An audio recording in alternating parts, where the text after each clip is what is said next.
गुज़िश्ता 24 घंटों के दौरान बलूचिस्तान में बारिश और सैलाब से मज़ीद 4 अमवात रिपोर्ट हुई हैं। जाँ बहक अफराद की तादाद 254 हो गई है। PTMA के मुताबिक जाँ बहक होने वालों में 121 मर्द, 59 खवातीन और 73 बच्चे शामिल हैं। अमवात बोलान, कोयटा, योब, डक्की, खुजदार में हुई, कोहलो, कीच, मस्तोंग, हरनाई, किला सैफुल्ला और सिब्बी में हुई। बारिशों के दौरान हादसात का शिकार होकर 164 अफराद जख्मी हुए। जख्मियों में 86 मर्द, 35 खवातीन और 43 बच्चे शामिल हैं। गुज़िश्ता 24 घंटों के दौरान बलूचिस्तान में बारिश और सैलाब से मज़ीद 4 अमवात रिपोर्ट हुई हैं।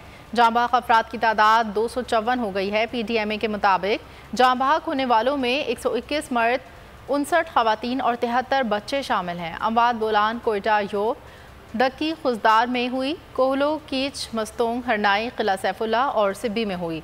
बारिशों के दौरान हादसात का शिकार होकर 164 अफराद जख्मी हुए। जख्मियों में 86 मर्द, 35 खवातीन और 43 बच्चे शामिल हैं।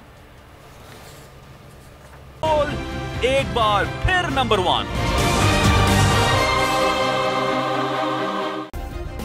सब्सक्राइब करें और बेल दबाएं ताकि कोई खबर रह न जाए।